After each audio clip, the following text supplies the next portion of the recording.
little different than we usually get. This is an urban renewal plan for 3015 East Colfax. And let's be sure we promote the DURA representatives here. And our staff report will be given by Curt Upton.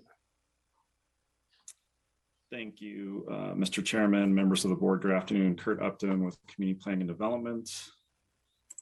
I am going to share my screen.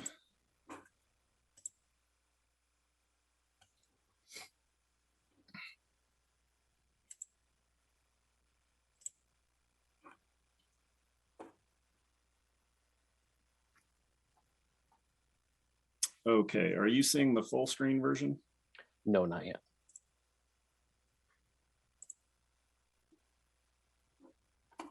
There, perfect.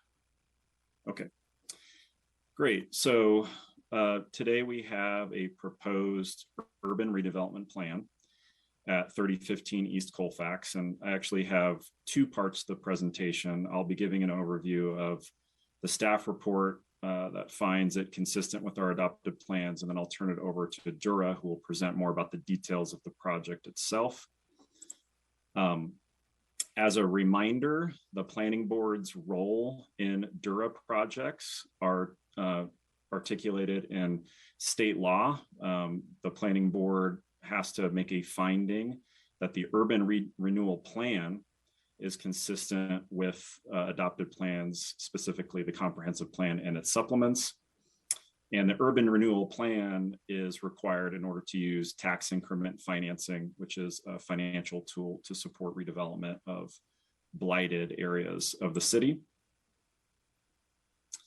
So the process is the planning board makes a finding, and then once that is complete, DURA will then lead the rest of the process through City Council and present planning board's finding to City Council. So I will begin sort of the background portion of the presentation. So this is the subject site. It's right off of Colfax between Milwaukee and St. Paul. It's about 37,000 square feet, excuse me. It's currently in use as a motel, as you can see from the aerial. It's a rather large property, especially for Colfax, which has a pattern of very small and shallow lots along it. And a majority of the site is currently used as surface parking, and a portion of it is a motel. And it's actually worth noting, and DURA will go into this a little more in their presentation, that the existing motel is a historic property and it's listed on the National Register. The proposed redevelopment of the site would rehab and adaptively reuse the existing motel on the site, and then also construct a new 4-story mixed-use hotel on the existing parking lot to the east of the property, or to the east of the existing building, excuse me. The proposed development will include an 81-room hotel, ground floor restaurant and coffee shop. And notably, it will include an affordable space on the ground floor for locally owned independent business or other community serving use, such as a business that's vulnerable to involuntary displacement. So I'll go over the existing zoning. I'll clarify that this project does not need a zoning change. The proposed development is consistent with the existing zoning. And that is primarily GMS 5. There is the northeast corner that's GMS 3, and a small sliver that's GMU 3. It's predominantly GMS 5, and that's where the proposed redevelopment will occur, is on the Main Street general urban 5-story zone district. The existing land use, as I mentioned previously, is hospitality use, motel use, surrounded by commercial along Colfax, as well as some residential off of Colfax. The urban redevelopment plan objectives that were drafted by DURA and sent to CPD have 8 objectives in them. One is to eliminate blight that's contributing to the area and the surrounding properties in the community, to renew and improve the character of the property and the surroundings, and to help prevent worsening economic, physical, and environmental conditions, to encourage the adaptive reuse of buildings, including historic preservation, to protect and enhance the character of structures designated for historic preservation, to promote diverse, sustainable neighborhood economy, which will include a mixed-use development and additional commercial development opportunities within the urban redevelopment area, to help advance the idea of complete and inclusive neighborhoods, a pedestrian friendly and safe environment, to improve the economy, and to achieve goals outlined in our adopted city plans, which I will give an overview of now. There's 3 plans that apply to this site: the comprehensive plan, Blueprint Denver, and the somewhat recent East Central plan. There are a number of recommendations in the comprehensive plan that we have found this project to be consistent with. Those are all outlined in the staff report. I'm not going to go through each one, but essentially contributing to developing vibrant mixed-use corridors along Colfax, to encourage a pedestrian safe environment, to help with historic preservation and infill development, as well as meeting our goals for environmental resilience by encouraging reusing buildings instead of demolishing and rebuilding. Blueprint Denver designates this area as a general urban neighborhood context, which is consistent with the existing zoning. General urban neighborhood contexts have good street activation, and they're close to high quality transit connections, a mix of uses, and are close to some of our major urban centers like downtown. Blueprint Denver recommends this area, or designates this area, as a community corridor, which is appropriate for a mix of uses, a destination for both local residents in the neighborhood, as well as drawing from residents and surrounding neighborhoods, and is highly active at different times throughout the day. The East Central plan reinforces many of the recommendations in the comprehensive plan and in Blueprint Denver. It makes a strong emphasis on historic preservation. It actually calls for a historic district along Colfax Avenue, which this project will be consistent with that vision. It also recommends more mixed-use redevelopment along Colfax, in particular pedestrian and transit-oriented design, as Colfax, as you all know, will be in the near future the city's first high-capacity bus rapid transit corridor. And also advocates using a range of tools, not just historic designation, but tools like financial assistance and other creative ideas in meeting the goals of historic preservation. One of the top priorities in the East Central plan was to maintain the locally owned independent small business character of Colfax. And we think that one of the key features of this urban redevelopment proposal is that it's designating a space intentionally to help meet that goal, which was one of the top priorities of the East Central plan. So with that, CPD does find that the urban redevelopment plan meets the applicable criteria, and it's consistent with all the adopted plans. And now I will turn it over to, I believe Tracy will be giving the overview of the project itself. Welcome, Tracy Huggins. Welcome, Mr. Chair, members of Planning Board. My name is Tracy Huggins. I'm the Executive Director of the Denver Urban Renewal Authority.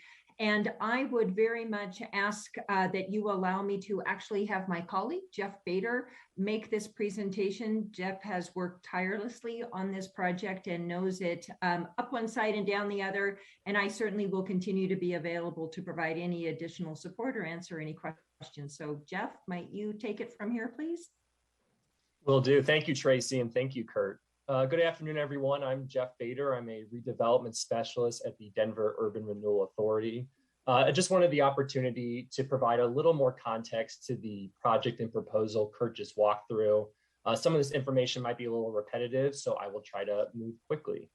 So Curt, I think you might still have control of the slides. Is that right? Yeah, I'll advance them for you, Jeff. Awesome, thank you. So if we move to the next slide. So again, Curt did a great job walking through the context of this project area. But Inspire Colfax LLC is the redeveloper we've been in discussions with and working with. They purchased the All Inn Motel property in 2016 and actually officially applied to us seeking financial assistance to help this redevelopment process in April of 2019.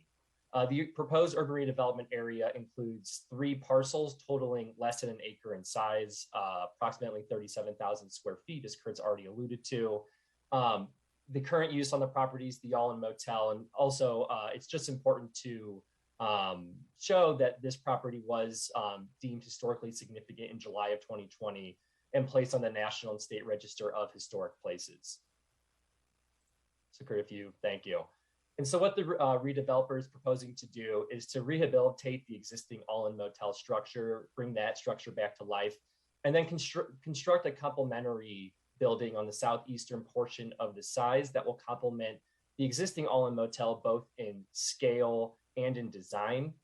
The ultimate use for this project will be an 81-room independently operated hotel with a fairly robust ground floor commercial component, including the restaurant, which will be on the ground floor of the rehabilitated All Inn Motel building, a coffee shop on the ground floor of the new building, a pool in between the 2 buildings with a lounge that will be available and accessible to the community, and then as well as this affordable commercial space to be designated for use by businesses vulnerable to displacement or other community serving uses. Just want to take a second and talk a little bit about this last component. It came pretty late in our evaluation of the redevelopment plan. It was something the city really pushed for to see this already good project provide more community benefits through the creation of potentially affordable commercial space. So with that desire, we were really in a position to mediate a conversation between the city and the developer, whereby the city was able to request this type of use on the ground floor. And to the developer's credit, they reopened their already completed design and carved out that affordable commercial space. It will be community planning and DITO who ultimately creates the requirements of that affordable space, but it is memorialized in our urban redevelopment plan. So Curt, if you move to the next. Our really fundamental objective at DURA is to remediate blighted areas across the city and stimulate the regrowth of those areas. Blight is a state statutorily defined term, and there are 11 factors of blight defined in state statute. By law, we have to find at least 4 of those factors of blight present in a potential urban redevelopment area for it to be deemed blighted. And we at DURA aren't the ones who ultimately do that. We contract with the third-party analyst expert who goes and does something known as a condition survey, whereby they go and visit the site as well as do several other forms of analysis offsite to determine the factors of blight that are prevalent in that potential urban redevelopment area. With this project, the condition study analyst found that there were 4 factors of blight prevalent in the proposed urban redevelopment area boundary. That is deteriorated or deteriorating structures, unsanitary or unsafe conditions, deterioration of site or other improvements, and then existence of health, safety, or welfare factors requiring high levels of municipal services or substantial underutilization or vacancy of building sites or improvements. Here are some of the exhibits from that condition study that was generated by that third-party consultant. I think any of you familiar with this property may not be shocked to see the deteriorated state of the interior and exterior of the building. As I alluded to a minute ago, our fundamental objective as an organization is to remediate these blighted areas and to stimulate the regrowth of these areas. That is really a gating factor for our involvement in a redevelopment project. But in addition to that fundamental objective, we look to further several other public benefiting objectives anytime we look to assist a project and create an urban redevelopment plan. Those other objectives range from creating affordable housing to furthering historic preservation, establishing multimodal transportation infrastructure. And with this project, really first and foremost, it is a heavily blighted site that is contributing to really an inhospitable and dormant portion of the Colfax corridor, where you see a lot more activity to the east and the west of it.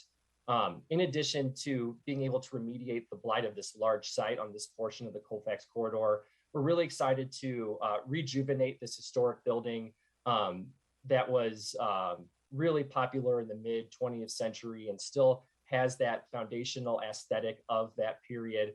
Really excited to bring that back to life, in addition to providing all that economic revitalization on the ground floor that will hopefully contribute to a friendly pedestrian environment on the Colfax corridor.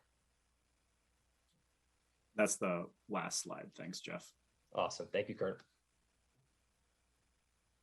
So that concludes staff's presentation. Thank you very much. We have several members of the public who've signed up to speak today. I see 5. I'll read out the names. If your name is not read out and you'd like to speak on this topic, please use the raise hand feature. We'll call in this order: Anna Cornelius, Jeff Bader, Christopher Johnson, BrianToerbler, and E. Sarris. Anna Cornelius, thanks for sticking with us for the whole meeting. You'll have 3 minutes if you start with your name and address for the record, please. My name is Anna Cornelius, and I live at 1027 Washington Street. Thank you. So I am a Denver resident. I'm also the Executive Director of Social Change and Advocacy for Denver Homeless Out Loud, and I sit on the STAR Advisory Board representing District 10, and my children and grandchildren go to Denver Public Schools. When this property was purchased, the City and County of Denver and residents were told that improvements would be made to the property. Instead, few, if any, have been made, as exemplified by that picture that was just up. At the Congress Park Neighbors meeting on April 20th, Mr. Toerbler admitted to displacing residents from his properties to Lakewood, disconnecting the unhoused residents who are currently using that motel from their resources only compounds our homelessness crisis. I know that there's other community members coming up to speak about why this is such a terrible project for our community, so I'd like to tell a little bit more of a personal story. On March 10th, a group of community members staged a sit-in at the Carla Madison Rec Center demanding that Denver open up rec centers as overnight warming shelters. There were 6 unhoused residents seeking shelter inside. I was called in by several parties to go there and mediate. When DPD officers arrived, they counted all of us for arrests. There were over 50 people that included unhoused residents, community members, organization leaders, press, and a city council member. I stepped in to de-escalate and called Armando Saldate. He and I were able to come to an understanding that was agreeable to all the parties involved. Armando agreed to place all of the unhoused residents into motel rooms. The All Inn Motel is one of the few motels in Denver that serves as a resource for DPD organizations, advocates, and community members to place our unhoused neighbors in short term. Having a motel for this purpose is invaluable to our community. We need more of them, not less of them. Removing this resource from our community would be disastrous. The best case scenario for our community is for this property to be purchased by either the City of Denver or Denver Housing Authority and used for single room occupancy housing. This is the #1 issue in Denver. Losing resources like this is how we got to this crisis. I'm asking you all to both be responsible and response-able with our city's resources. Thank you. Thank you. Next, Jeff Bader. We have Jeff Bader online. Jeff Bader, if you are here and you use the raise hand feature, sometimes links get shared. Yeah, sorry. Jeff Bader, 333 Delaware Street. You spoke on the staff report, I'm sorry. So we've got you covered. Awesome. Thanks. You're showing up as Tracy Huggins, and that's not always obvious. That's what happens when links get shared. So I wasn't registering the name visually. Next, Christopher Johnson signed up to speak on this. Yes, hello, Planning Board. Thank you so much for the opportunity to speak. I am Chris Johnston. I live at 1459 Milwaukee, and I'm speaking in support of this project as it's been put forward.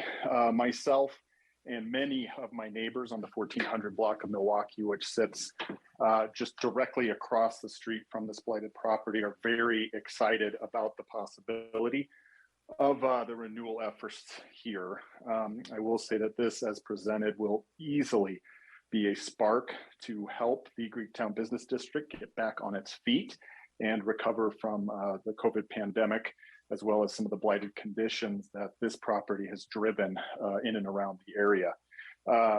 Speaking to local businesses in the Greektown Business District, they are also very excited about the possibility and the proposal that's been put forward. I work at a hospital, and I can tell you that local hotel space is also a very welcomed resource for hospitals. And National Jewish, in this case, would have a local close by hotel that would help support patients, families, and loved ones, not to mention local Congress Park and City Park resident families. Again, just speaking in support, I think that after being this park that helps this business district recover, this property will easily then be an anchor to maintain continued sustenance and viability in that area. And yeah, us down the street are very excited about this being put forward. So thank you so much for the opportunity to speak. Thank you. Next, BrianToerbler.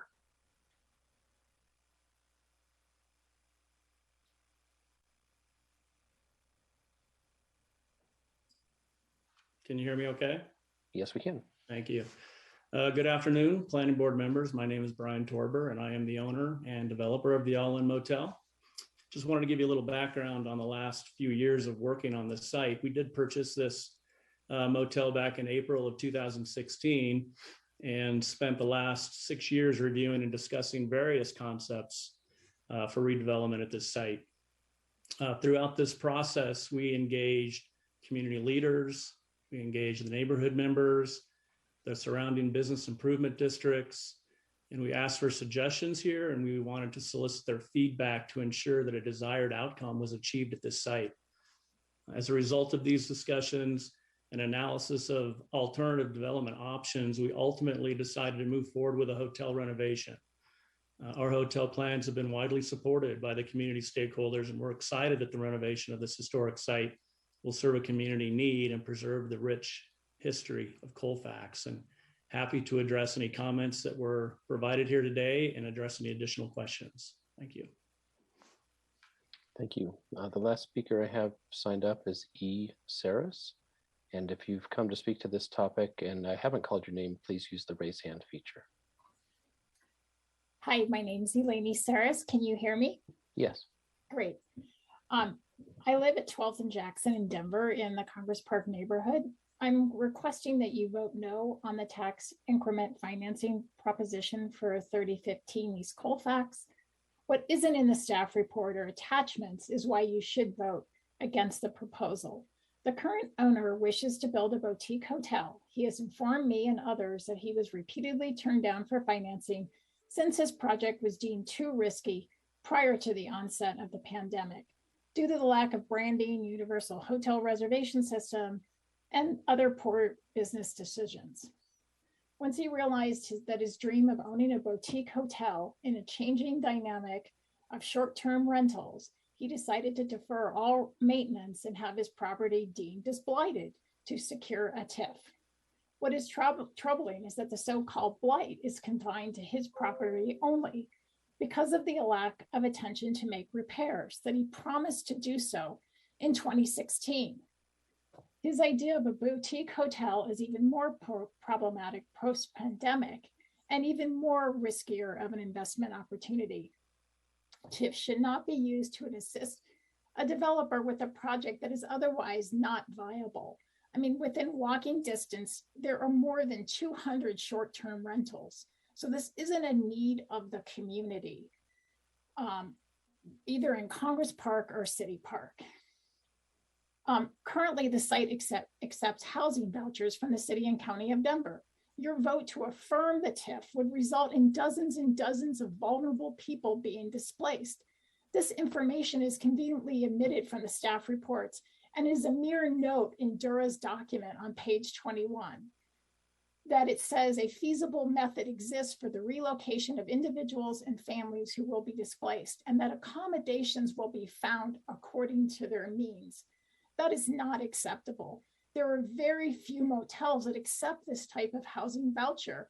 We currently don't have an inventory of hotel space and single room occupancy rooms for any of these people that are vulnerable and experiencing homelessness. It may take many months, if not years, for people to secure housing. Mr. Toerbler committed to make improvements at the site and then later failed to do so. The hotel is at capacity most days in its current conditions with the photos you have seen. How do I know this? Because I have assisted our unhoused neighbors in securing shelter at the site. The loss of such a hotel that accepts vouchers would immediately and swiftly displace so many people. How is sudden displacement through a TIFF consistent with any of the plans that were noted here, East Central Area Plan, Blueprint in Denver, or any of the plans adopted by the city? We are in the midst of a housing crisis for our most vulnerable residents. And the thought that the city would pursue tax increment financing is ill-timed and ill-conceived and directly displaces those people who live here.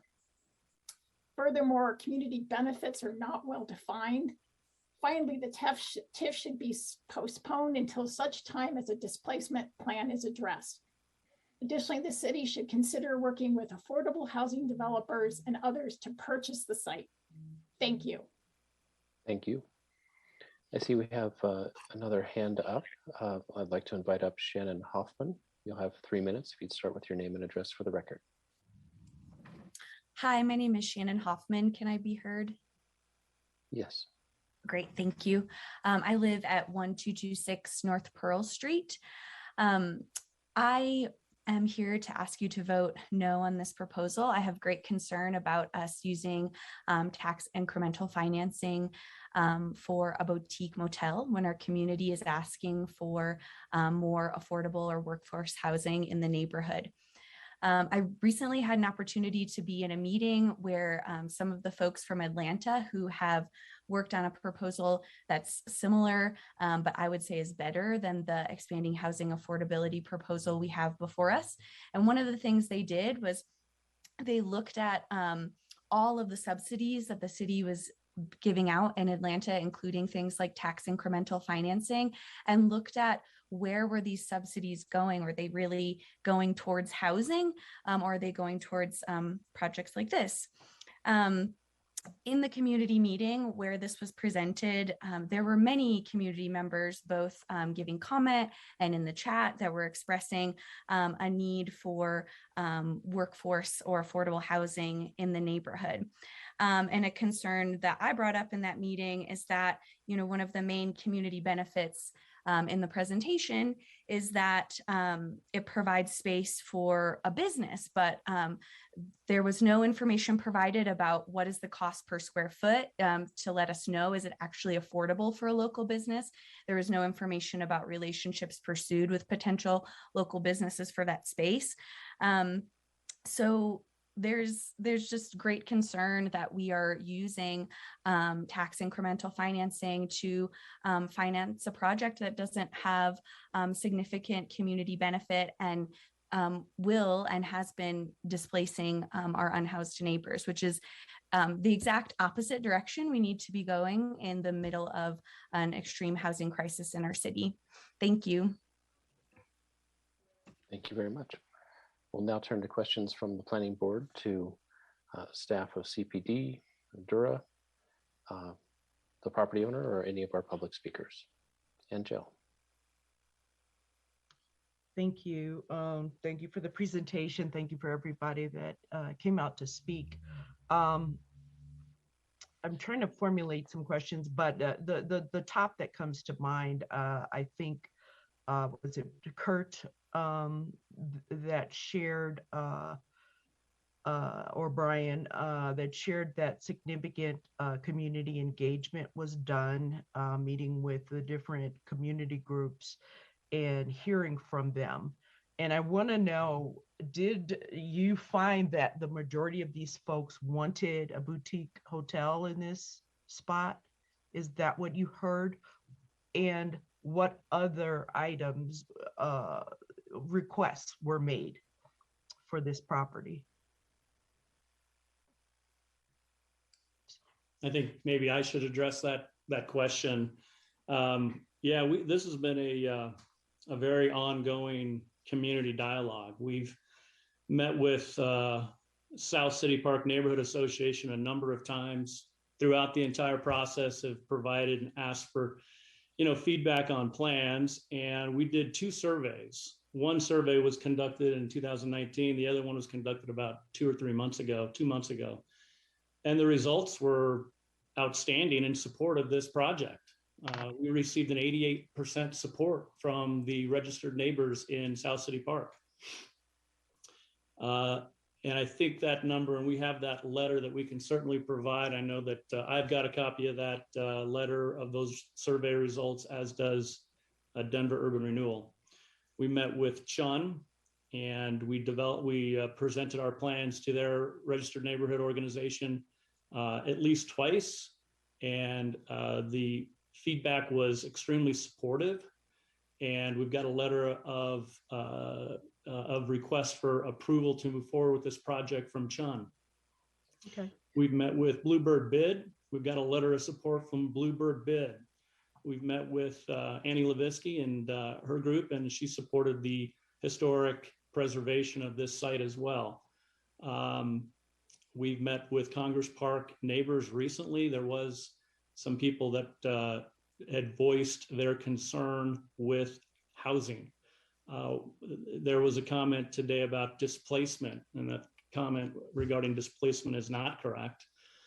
We have not displaced anybody at this property. In fact, we have kept this project open, this motel open throughout the pandemic, and we had invested over $170,000 to keep it open.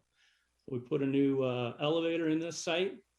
We fixed any deferred maintenance that was required by public health department so that we could keep it open and not close it down. Mm-hmm. So I think we've really taken a lot of concern with doing this the right way.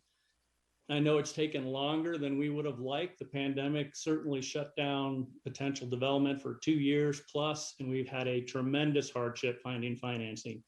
We're still working through those details.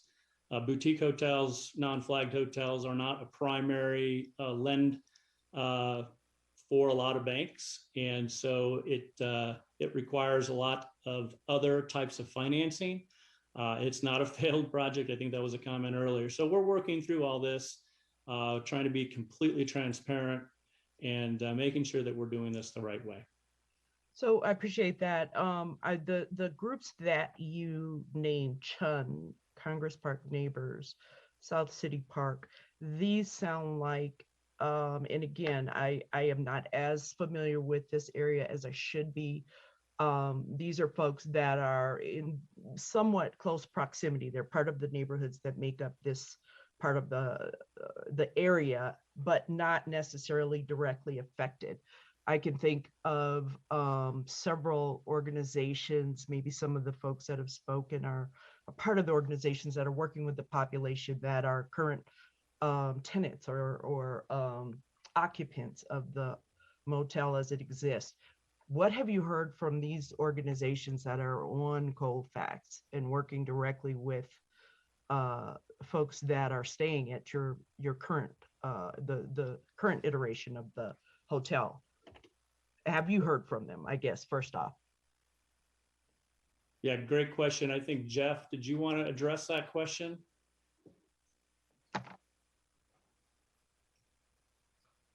Sure, but I'm gonna, absolutely, thank you, Brian, but I'm gonna kick it over to Tracy, because I saw her hand was raised as well.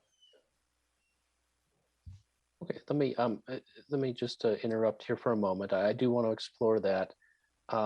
I have a sense that we're going to kind of explore some different areas, but I want the planning board to just keep in mind where we're going in terms of the criteria as we explore different aspects. So Curt, could I ask you at this time to put up the criteria we're being asked to explore, because we were shown some criteria that DURA explored. regarding blight, the condition study, that's sort of their purview. We're being asked this, does this, let's see, shall conform with the general plan for development as the municipality? So is creation of this urban renewal area consistent with comp plan blueprint Denver? That's the question in front of us. Right, Curt?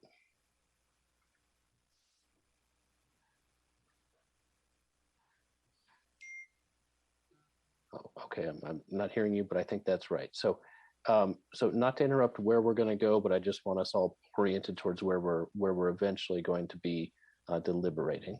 There's a whole Tracy? lot of space there, open to interpretation about those two comp plans. And I would imagine the East Area plan is involved in there.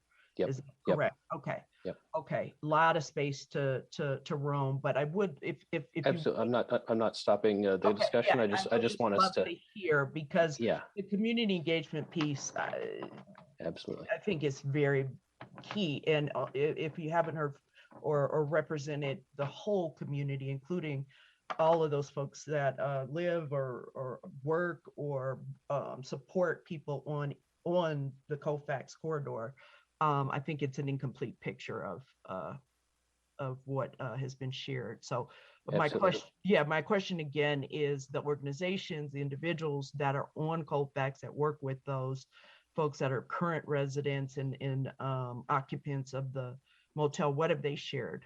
So it sounded like Tracy Huggins of DURA was willing to address that before I jumped in. Tracy? Yes, thank you. So you're absolutely right that there's an awful lot of space when we talk about conformance with the comp plan and all of the adopted supplements. And that was really something that was taken very seriously. It's always taken very seriously when DURA brings forward a project.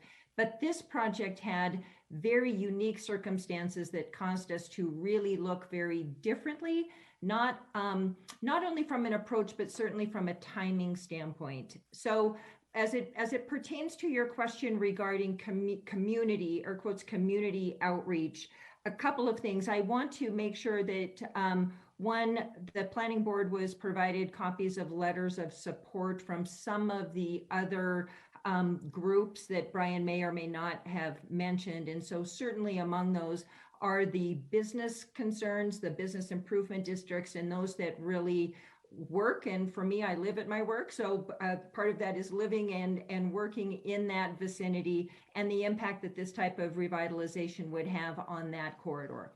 More specifically, to the people who are most directly impacted by this project, those being the people that are using this as some form of shelter, this is something that DURA has looked at very carefully, and want to reiterate a couple of things that were put in place. In the urban renewal plan, one of the findings that City Council has to make is that a plan for the relocation is in place.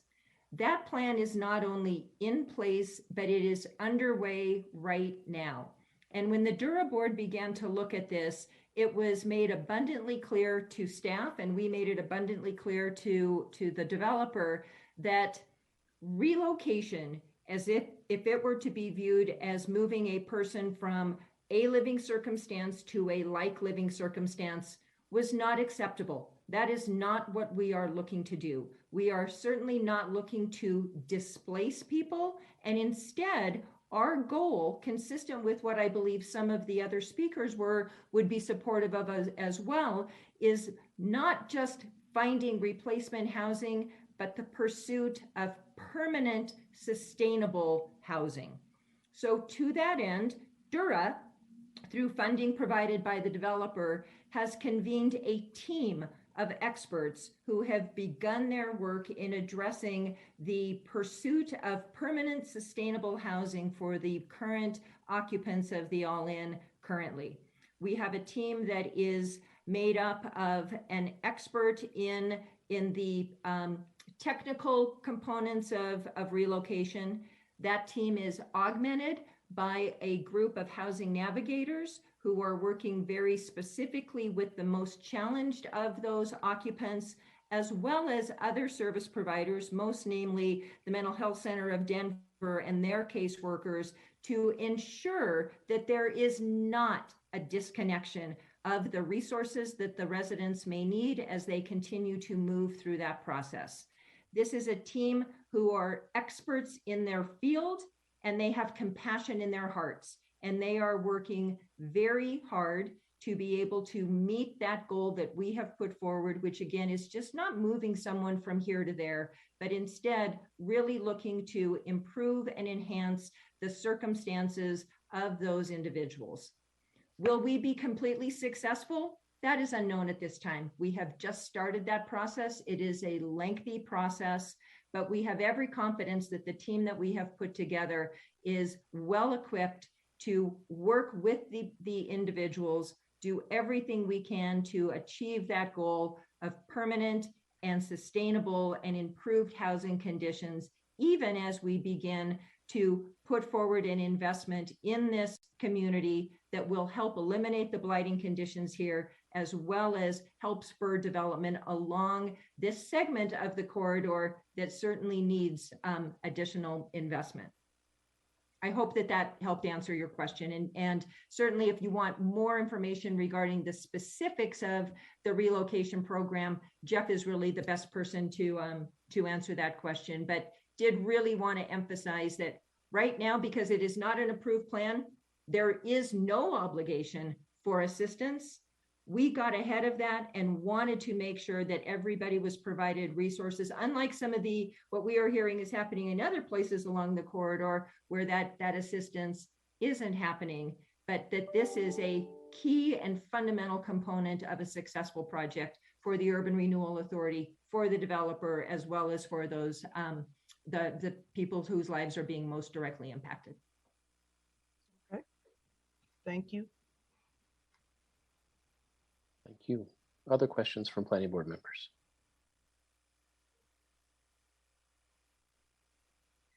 I'll jump in on just some questions I'd like to explore. First, so we have a property that DURA has deemed meets the condition study criteria for blight, and DURA wants to, by means of this urban renewal area and this project, to help sort of unstick this blighted condition to the benefit of the community. And what is the benefit of the community? It's looking at comp plan, blueprint Denver, neighborhood plan. So this project should move towards plan implementation while resolving the blighted condition. Is that a correct kind of framing, Tracy? Yes. Okay.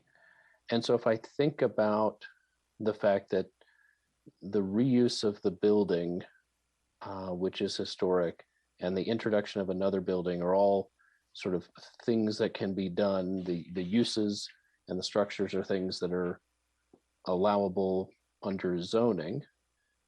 It sort of seemed plain to me there's no conflict with the kind of things we usually deal with, which is the land use regulation side of this. There's not a land use regulation side. As you said, a private property owner bought this, could totally privately change the use or change it in any way, and the people living here now could be turned out, as often happens. Because tax increment financing is being sought, this project with DURA is being used. That gives the opening to achieve other goals we have in our comprehensive plan in terms of moving people into permanent housing, as you talked about. That seems clear to me. One thing that we heard in some of the public testimony, and this often comes up when there's tax increment financing, is this city money or public money being given to this project, and do I agree or disagree that that's the best use of that money? But I think tax increment financing is somewhat different than that. It's not giving away public money. It's essentially a loan that must be paid back. And the way it's paid back is a property in the future state is producing more taxes than it would have but for this initial loan. Is that fair, or how would you describe it better? That is very fair. The only additional nuance to that is I'm trying to figure out how to best describe when you talk about it being a loan. It is a loan, but it is not a loan that the Urban Renewal Authority makes. It is not a loan that the City and County of Denver makes. Instead, the developer is needing to bring together all of the resources to be able to actually pay for the project's redevelopment. And then only to the extent that it does in fact generate those incremental, in this instance, it would be sales and property taxes, only to the extent that they are successful in generating those incremental taxes, do they stand then to be able to benefit from those increases and get reimbursed. So they are completely at risk as to their ability to both generate and then therefore collect those incremental taxes that then are used to either repay additional bank loan or retire other debt that they bring to the project to help pay for those costs. So other than that, Mr. Chair, you described it just perfectly. But again, I really wanted to emphasize that the developer has to pay for these costs with the hoped for outcome of incremental taxes being generated that we then DURA would pay to them to reimburse them for certain qualified costs. They are at risk. Okay.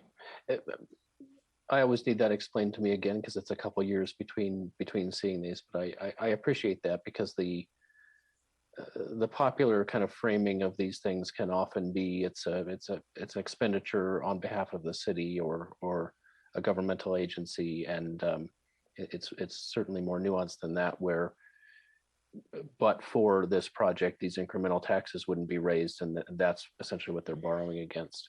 That makes sense to me. And then can you explore with us just for a moment this whole but for kind of framing? Right now we have a very troubled property. It's not really enhanced the corridor. There were past problems, of course. Currently it's finding some use, but could be helping to achieve more of our comprehensive plan goals, more of our neighborhood plan goals, but it's stuck. And how did DURA analyze the but for the urban renewal area involvement, we wouldn't be able to achieve our plan goals? So the most fundamental piece of that is really the but for on the financing. And we spend an awful lot of time evaluating a developer's pro forma to ascertain whether or not the project can secure just more traditional financing in order to move forward or not. This project certainly cannot attract the amount of traditional financing for many of the reasons that were already put forward. It is an extremely troubled property in a troubled sub-area along a troubled corridor. And so the ability to attract investment to an area like this is really difficult. And DURA has been able to use this tool to help provide additional financial support, again, to the extent the project is successful, to help bring down some of that risk of investment in these challenged areas. You know, I go all the way back to my beginning time at the Urban Renewal Authority, when we took a big risk on investing in the Denver dry goods building, when no one was willing to invest in Denver. We are again. People are not willing to invest along Colfax without there being this assistance to help bring down that risk profile for the developer. So in looking at that, and Brian alluded to this, he is still working very hard to bring together the financing stack necessary to do this, but absent the ability to have the incremental taxes from the project be reinvested into this project, the financing doesn't hold together and the project will not advance. Thank you very much. Other questions from planning board members?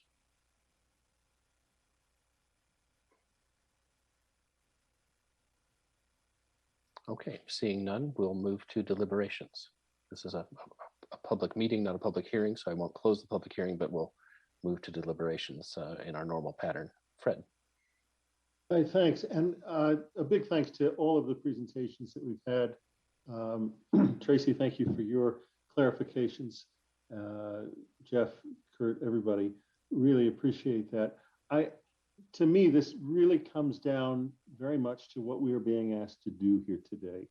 And as Joel alluded to with his questions, we are answering one question. Does this meet the plan? Does this meet what the plan says? And that to me is the baseline here. That is what we are here to discuss. And I believe it does. At the same time, I do think it's important to acknowledge something that people have raised, and that is that these sorts of properties often do provide a form of naturally occurring affordable housing, often at the deepest levels of affordability. I would note that this is certainly not the first property like this to be removed from that housing stock for transformation into a hospitality use. I can think of at least 2 other SROs that have been removed, but that is not what we are here to determine.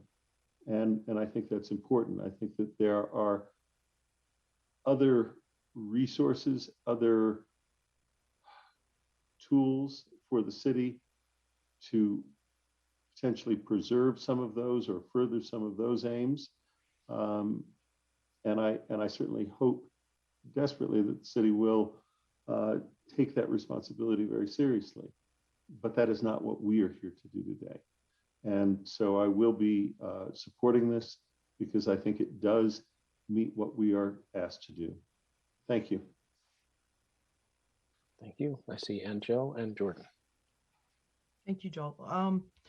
I'll just have to say, the Colfax corridor is unlike anything I've ever seen in any other place I've lived in the U.S. It is its own, it has its own set of demographics, what have you. And even though it sits within an area that includes many affluent neighborhoods, it is a, in and of itself, an area vulnerable to displacement, which is something that we are asked to flag. An area vulnerable to displacement that you choose to use a tactic of displacement on to cure the blight or fix the blight, and replace the blight with a boutique hotel to clean things up using TIFF as a resource doesn't feel congruent with any of the plans to me. And so I'm going to vote no. There's a lot of criteria you could pull from each of the plans, but none of it feels congruent to me. Why not affordable housing there? Why not better? I know I heard 170,000 had been invested. I can't get behind the understanding of this, and so I can't support it. Thank you, Jordan. Yeah, I appreciate those comments. This is tough, and I think Angelle and Fred summed up sort of the 2 ways my brain is going on this. But I think ultimately, I agree with Fred. I do think that in the sort of the narrow boundaries that we have to act in, does this meet our general plan? Does this meet plan guidance? It's a tough question because and maybe this is a bigger debate, and maybe I will reserve some thought until I hear from others. But does this sort of does a motel and a rehabilitation of a historic structure meet plan guidance? Yes, I think so. Does it not happening and preserving this deepest level of affordability, as Fred put it, also do that? Yes. So I guess the way I would put it is we're asked, does this urban renewal plan meet criteria? And I guess my feeling is yes. But what we're not asked to do is, would not doing it be better or equally strong? We're not asked to sort of prove the negative, I guess is what I'm saying, which is sort of this weird gray zone. And maybe I'm the only one who feels that. But I do think in terms of the question, does the plan as it's drafted and the ideas that are inside of it meet plan guidance? For instance, if this existing motel and the uses that are currently taking place in it were not that, or it was completely vacant and not being used for that, would an urban renewal plan to make this a contributing building match plan guidance? Yes, I think it would. It's just there's this question of, but what is the trade-off, and is that also equal to meeting the criteria? So that's sort of the thing I'm struggling with. Again, I think I'm edging towards Fred's logic, but I do appreciate both sides of this because that is a really tough question. Thank you. My thoughts here are complex as well. Mary Beth, if you want to go first, you certainly can. I was going to go last. Sure, but whatever. I just was listening very carefully to what Jordan was saying, and Angelle spent a lot of time working on the East area plan and a little bit of time on the East Central plan, and am very familiar with Colfax and its challenges. And I understand the thought about, we certainly need to have affordable housing, but a part of those plans also are in some way to keep the interesting parts of Colfax and make it more vibrant as it had been many years ago. And so you're going to get, I think even the intention is we hoped to get different kinds of redevelopment and improvement on Colfax to sort of help the whole gamut of possibilities. And this sort of project does things like provide jobs that are quite needed and aren't as prevalent as they used to be in Colfax's heyday. And it means the rehabilitation of buildings so that things don't look shoddy and run down. So I think there's room for different kinds of, in the plans of both East Central and East, there's room to have all kinds of development on Colfax, and that it was the intention of the community that worked on these plans that you keep the funkiness of Colfax and make it as vibrant as possible. So I'll be in favor of this project. Thank you so much. I wanted to hear from you, especially with your experience in this area. So as I think about this, we have a historic structure here that was built as a hotel. Clearly, its easiest reuse is as a hotel. It wouldn't likely be offices or permanent residences, etc. That makes a lot of sense to me. DURA has done their usual thorough job at validating that there's blight, and those pictures were sure striking. And it makes sense to me that given the difficulties in the economy and the difficulties in the area that they have evaluated, this isn't the criteria we're evaluating, they've evaluated that it's meeting this but-for criteria. Unless it gets this tax increment financing loan, or effectively a loan, nothing will be able to happen. In the context of this being a private owner that wants to use the property for a commercial purpose that it is frankly designed for, and doing something better with all that parking lot space. What I heard from the public was, I wish something different were happening. I wish the city had bought it, as the city bought a hotel on Quebec, as using that for permanent supportive housing, as Volunteers of America is doing elsewhere on Colfax. Yeah, I could wish that too, absolutely. The city did not purchase this. They're not the owner of this. And I don't think it would be fair to say I'm evaluating the criteria of whether this meets the comp plan and its supplements, like Blueprint Denver and the East Area Plan, through the lens of I wish somebody else owned it and had a different goal in mind. The owner owns it and wants to do something very reasonable given the plans. We as a city and the surrounding community, as evidenced by all the letters of support, want this to receive the help that it needs to get kind of unstuck.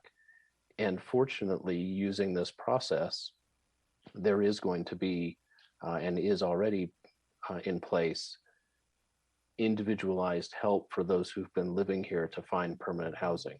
And I'm hopeful that that will all be successful for every individual.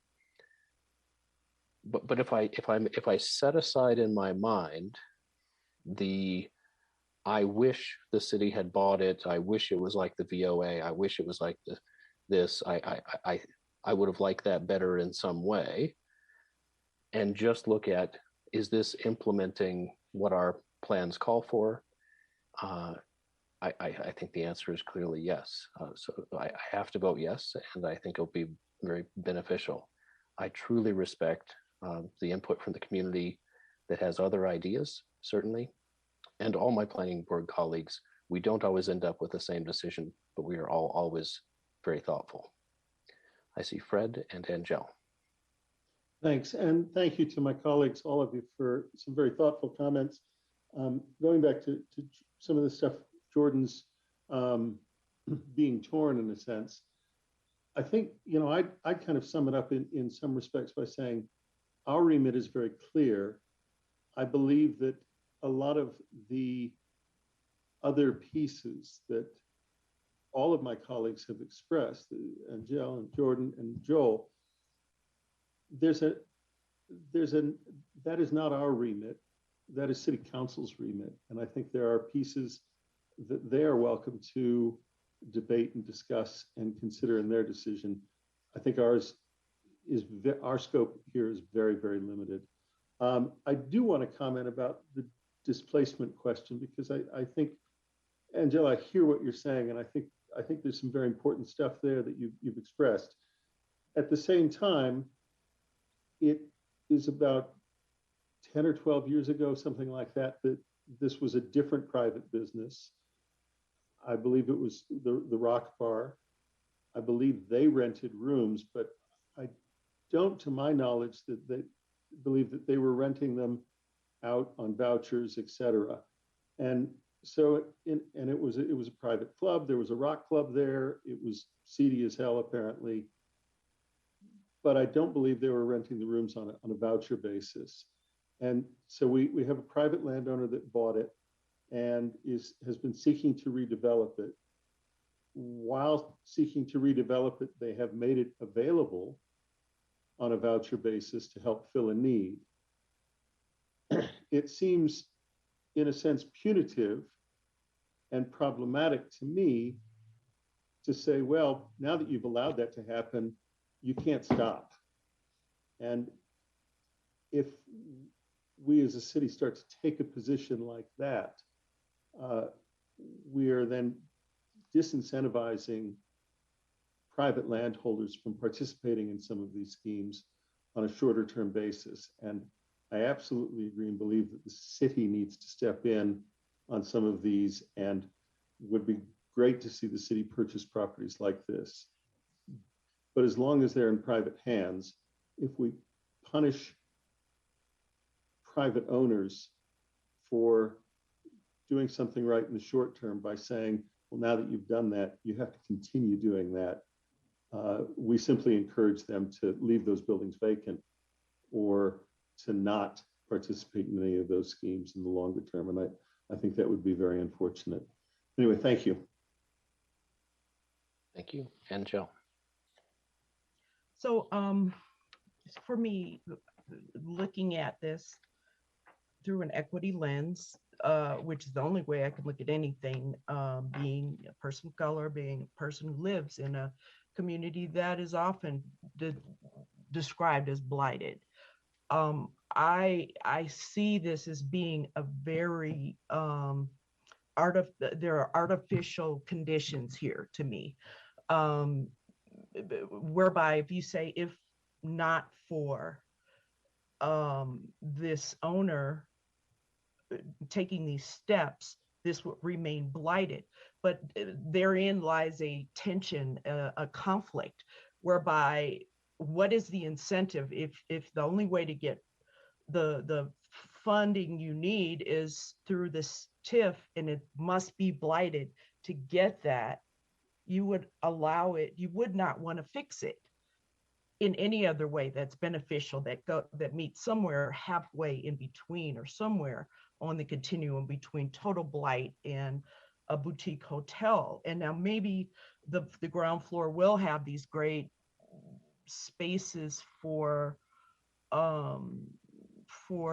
vendors that are there, but I don't have enough information for that. I'm imagining that it may be out of reach for some. There's no information there, and perhaps I missed it. But to me, looking at it, the whole issue of displacement, that is the argument used. We've got to clean this up to attract other people, and it always means getting rid of the people there, bringing in people that aren't in the community, people that probably don't even live in the city. That's how it becomes vibrant. That's pure up gentrification. It's displacement. Again,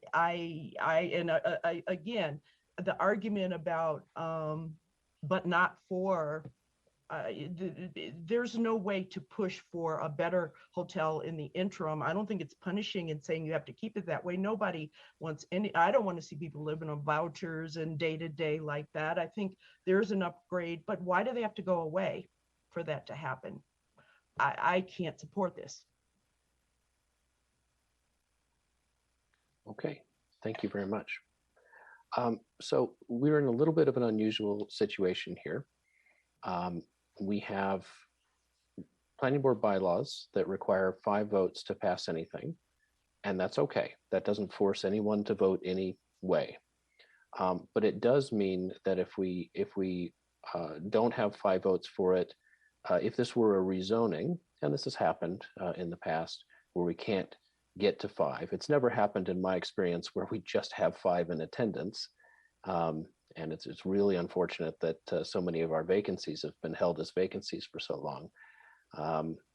But nevertheless, if we aren't able to get to 5 votes on anything else, like a rezoning, because of a split vote or something, from time to time that will go forward to City Council with no recommendation. We couldn't recommend for, we couldn't recommend against, we couldn't get 5 votes on any motion. And that's okay, that happens. In this case, I want to call on Tracy Huggins from DURA and perhaps Nate Lucero to just advise us with regard to urban renewal and state statutes.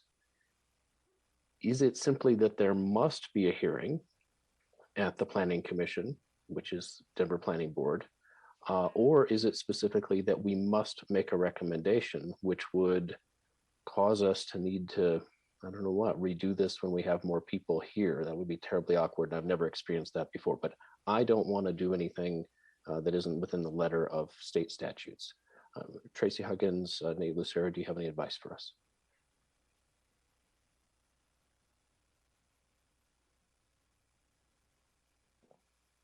I'm going to say, Nate, you go first, as I'm pulling up the statute right now to tell you, Mr. Chairman, what it says. So if you can bear with me for a moment, and Nate, if you have any answers, hopefully we can get you an answer here momentarily. Okay. Just trying to do the same thing on my end here. This is Nate Lucero, Assistant City Attorney. And unfortunately, I'm having trouble pulling up the statute. So I'm going to try another website. But would it be appropriate? We've been going 2.5 hours. Would it be appropriate to take a recess while our legal minds look at this narrow question? Again, it's not to influence any of our votes, but just to make sure that we are fulfilling our responsibility. And if we fulfilled our responsibility by having a meeting and having a vote and can't come with a recommendation, great. If not, we'll need to know that. So if it's all right with you all, I will suggest we go and we take a little break until 5:40, 8 minutes. Get a drink, refresh ourselves, and come back and see if we have legal advice, just so we don't make a mistake. All right, we are away until 5:40. And if I'd ask staff to put up a card, planning board members to turn off your cameras, and when you return, turn on your cameras so we know you're back. Thank you so much. And planning board members, as you return, please turn on your cameras so we know everyone's here.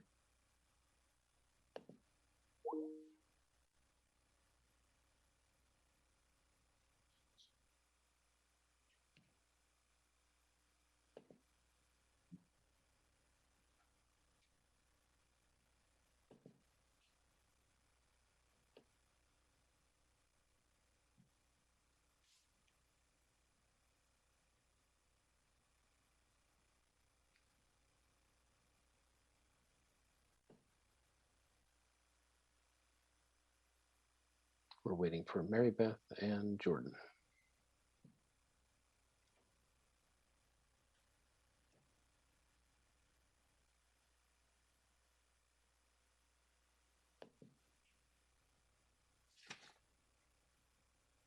Welcome, Mary Beth.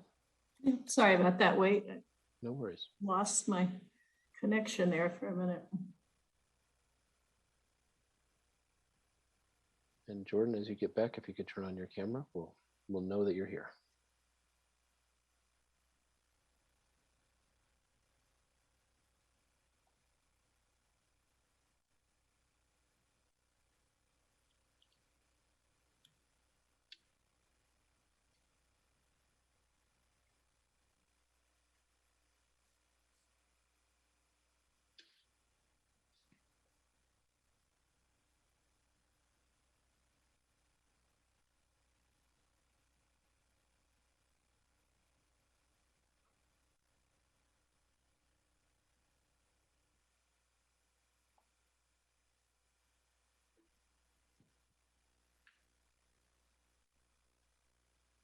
And Jordan, if you're there, we'll ask you to turn on your camera.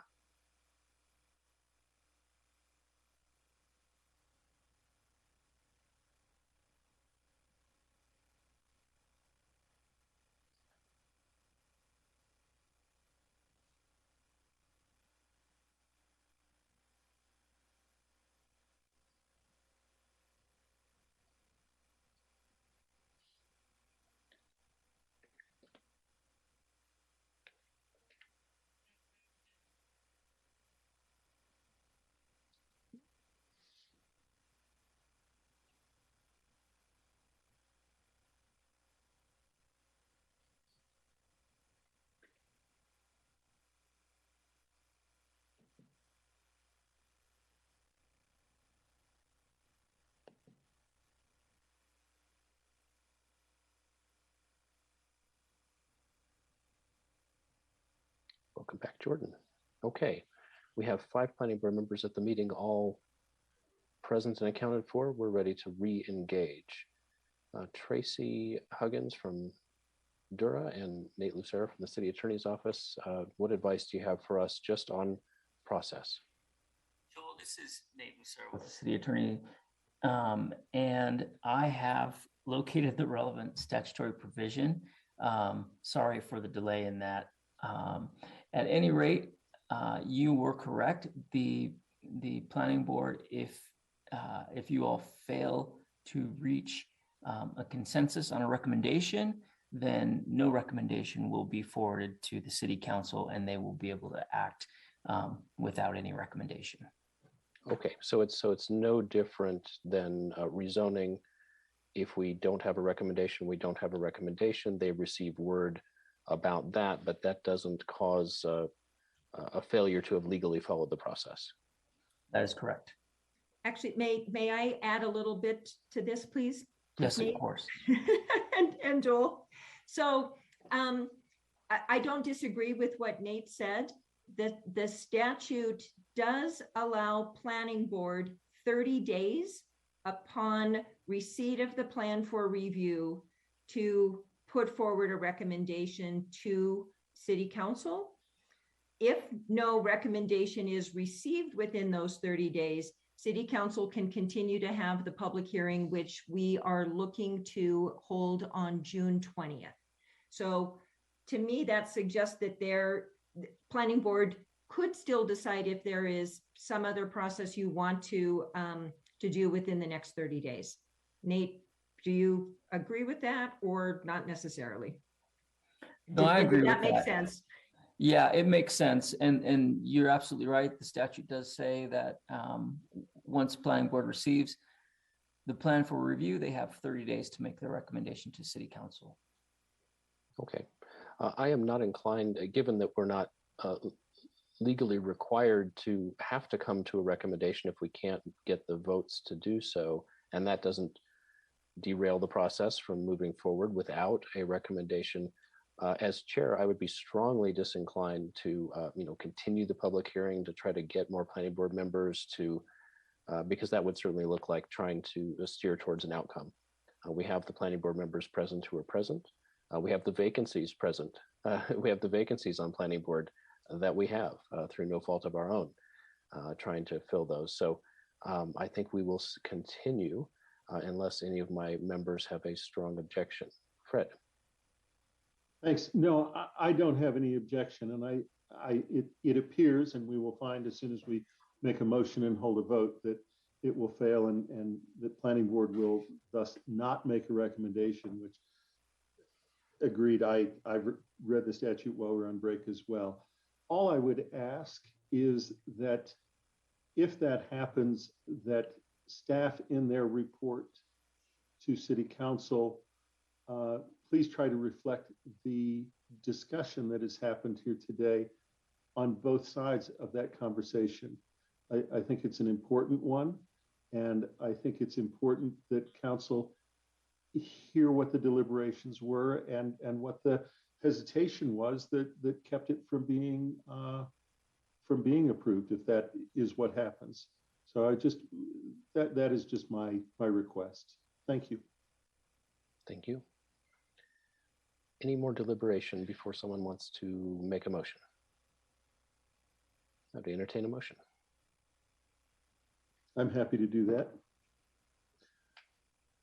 Urban Renewal Plan for 3015 East Colfax. I move to recommend that City Council approve the proposed Urban Renewal Plan for a redevelopment project located at 3015 East Colfax Avenue, finding that the plan conforms to the East Central Area Plan as a supplement to Denver's adopted comprehensive plan and its applicable supplements.